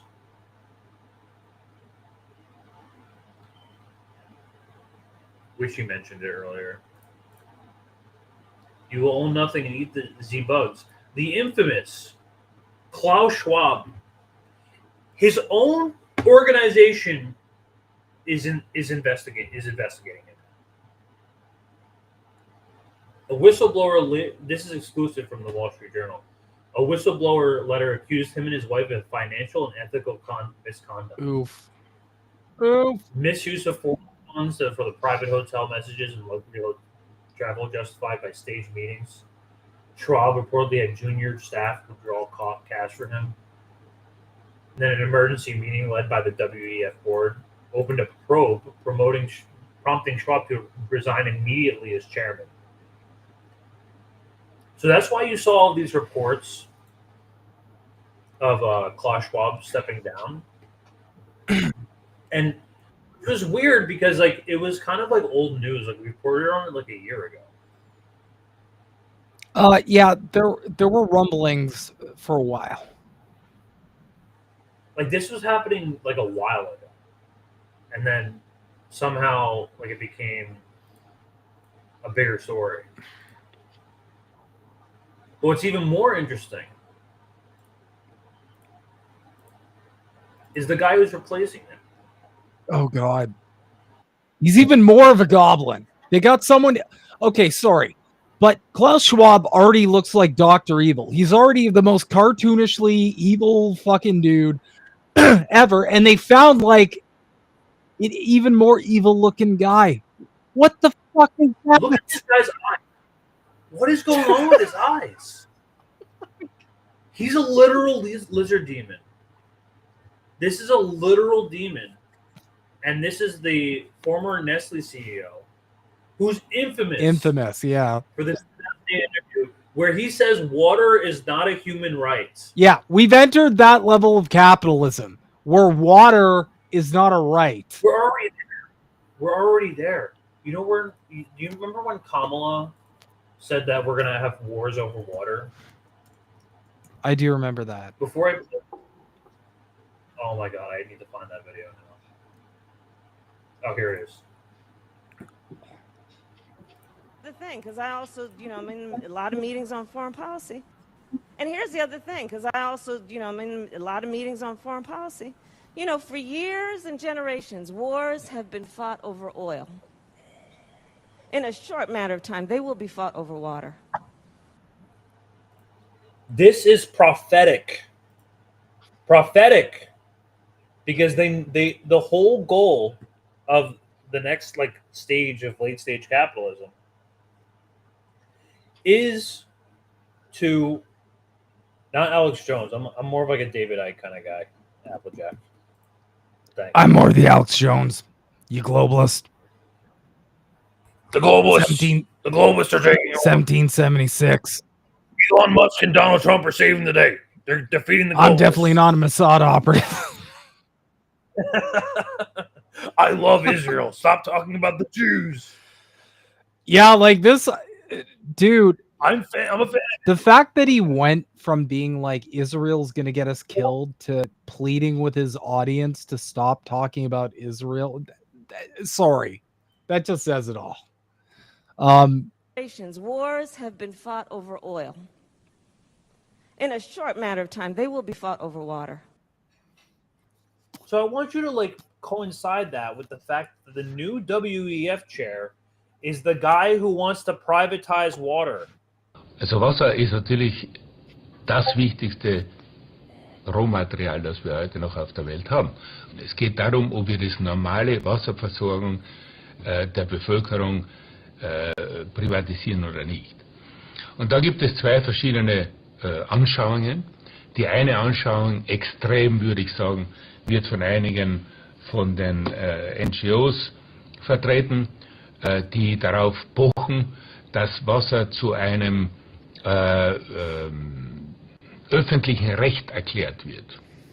Das heißt, als Mensch sollten Sie einfach Recht haben, um Wasser zu haben. Das ist die eine Extremlösung. Ja?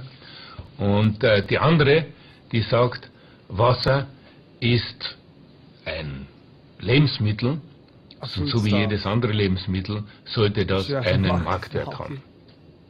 Ich persönlich glaube, es ist besser, man gibt einem Lebensmittel einen Wert, sodass wir alle bewusst sind, dass das etwas kostet und dann anschließend versucht, dass man mehr spezifisch für diesen Teil der Bevölkerung, der keinen Zugang zu diesem Wasser hat, dass man dann dort etwas spezifisch... You know what I mean? There's a guy from Nestle that doesn't think water is a human right. I mean, that guy should be hunted down and shot. Yeah. Right? And they're going to sit and just talk about, talking about all the, I don't know what they're talking about. Yeah, we got to get America back to work. It's like, dude, this guy wants to own the rain. Can we do something about this guy? He was at Nestle. You're supposed to be happy, like making cocoa for people. And this guy's like going, well, people are running out of water. What if we owned all the water and we kept it under our place? And in the future, when everybody's, that's how I picture the guy talking. Yeah. Yeah. So water will be privatized in the short future. Watch. Give it 20 years. Public water will be privatized. That's the next goal of the late stage. Oh, there won't be any water in 20 years. Don't worry.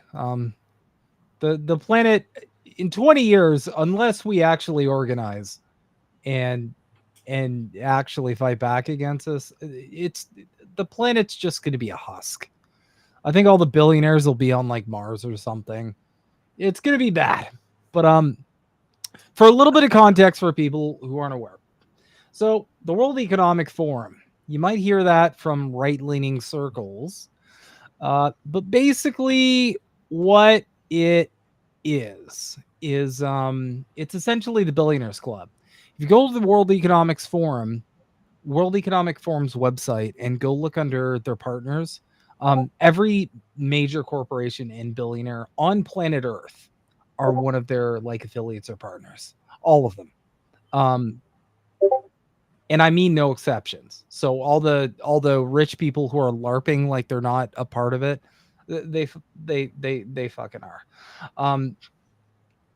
So essentially, the right has been fear-mongering about the World Economic Forum for a while now. Some principled people on the left or the far left or dirty commies like us have been talking about them too, because we're not part of the in group. But it's essentially a coalition of corporations and massively wealthy people who meet every year at Davos to discuss what to do with the dirty proles. And they have some big plans: digital ID, digital currency. You live in the pod, you'll eat the bugs, 15-minute cities, all this stuff. They also support child slavery. They do. Nestle defended child slavery. But the whole point is to bring on the whole point of it is a system called stakeholder capitalism. And stakeholder capitalism, in a nutshell, is a cooperation between corporations and governments. And in case you're wondering if that sounds like something else, it sure does. They just gave fascism a new name. But realistically, what they're trying to do is they're trying to move beyond capitalism into a version of feudalism, where we're all basically serfs, and there's a permanent upper class and a permanent underclass, and there's no mobility between those two classes. That's what's on the horizon. So that's why all this is important. And my personal opinion, I think Klaus Schwab might be getting thrown under the bus. I think the World Economic Forum in general is kind of probably going to be taking a bit of a backseat. And that's because if you look closely at everything the Trump administration is doing, they're doing all the stuff that the World Economic Forum was planning. So they don't really need the World Economic Forum anymore because they're doing all of it. I've covered it here. Digital ID, already a go. Digital currency, already a go. 15-minute cities, they floated ideas about that. They haven't busted out eating the bugs yet, but who knows? They're really pushing, and my God, don't get me started about like AI and automation and all that. They're really pushing us into this technocratic dystopian future that all of the gun owners, all of the right-leaning people were terrified was going to come under Biden and the Democrats and the liberals, and ooh, scary. Well, now it's coming under the Trump administration. And that would surprise people who don't look at it as a duopoly. A lot of the shit that Democrats and Republicans, and up here in Canada, liberals and conservatives do, doesn't make sense if you look at them as different objects. The key is you have to look at it as one object. Then it all makes sense. These parties work together. They do not work separately. They pretend they do, but I guarantee you, when the lights are off and the cameras are off, these people have dinner. You go out for beers. They laugh at us poor people. That's always been the case. It's controlled opposition. It always has been. And the controlled opposition always alternates. So. Yeah, we covered that a little bit in the beginning. Donald Trump is the Trojan horse for all of these World Economic Forum policies that they've been wanting to push for years now. The one red flag is Peter Thiel. The second he got in the game, a lot of people's red flags went up because they're like, wait, he's like an insane technocrat. Like what? Well, realistically, the biggest red flag should have been Elon Musk, because Elon Musk, he's literally in the government. I don't know how they actually psyop the right into liking Elon Musk. It is a masterclass in psychological operations. Because on paper, he supports all the things they were scared of. All of them. And yet they somehow got him to just post a bunch of memes, and all of a sudden he's a cool guy. That was really, really well done. I'll be honest. Yeah. So, I mean, that was our show. We're hitting up 2 hours now. So, we appreciate Andre, you for coming on, sticking around the whole time. Oh, no problem. Glad you really. Oh, no problem, man. This is cool. I love what you guys are doing. Cool, man. I love what you're doing too. You want to tell people where they can find you? Yeah, definitely. Let us know. Thanks for sharing too. By the way, thanks for sharing. We're getting a few more viewers. Okay, good. You can find me on Twitter. My handle is at Lakeshore Boy 24. And you can find the ATP Network on YouTube, Rumble, and Twitch. So yeah. Awesome. That's right. Yeah. Definitely go and give Andre a follow if you can. Be sure to subscribe to his network. He and Tired Peasant do some really good work. And if you haven't had a chance to, you can subscribe to us at ProlePilled, ProlePilled on YouTube. We also have our link tree. And yeah, we basically do tomorrow's news today, and we're getting a shockingly good track record at this point. I've lost track of how many things we predicted. Which is so many Getting, things. Like it's 3 getting weeks. really weird because I also predicted the Trump caving to China thing, and that just happened. Before this, we predicted RFK dropping out like within 2 Yeah, weeks. like That was like, God damn. I might start believing we're psychic. no. There's definitely something going on here. But yeah, we're on all the channels. Yep. Rumble, Kick, YouTube, Twitch, Spotify, whatever it may be. Make sure you subscribe to us, like and comment the stream, share the stream if you can. Follow Andre and the ATP network. They're doing good work as well. And Full Tired Peasant too. She's awesome. Yeah, Tired President has the hits. Yeah. If you want a good Twitter account to follow Tired President. She's got constant bangers. She delivers the knockout blows, and the best part of it is she pisses off so many people, and it's really funny. I know.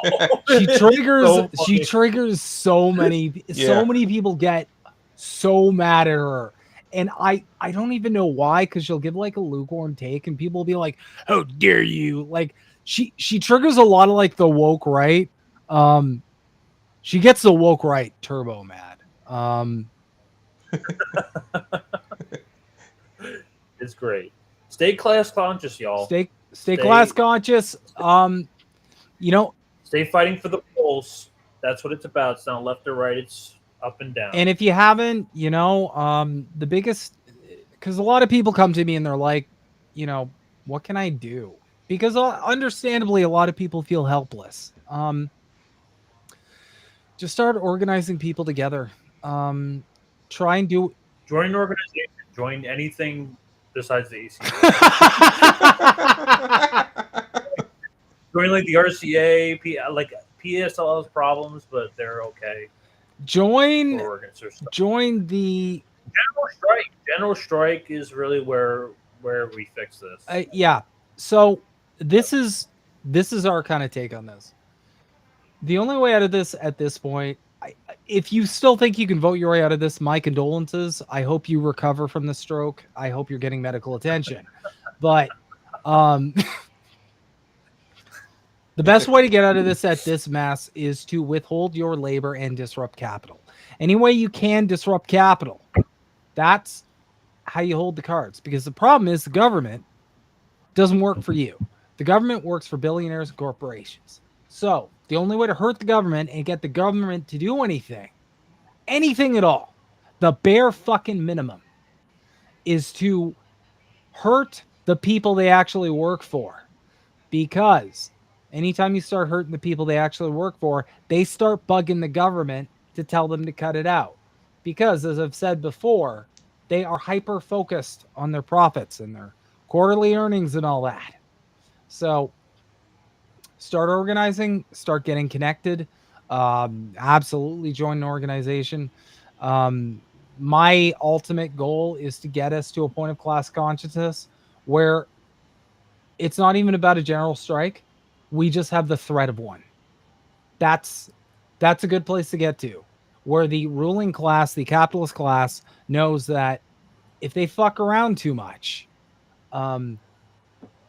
because we don't live in a country that kills billionaires, but what country kills billionaires really? Like, there's none.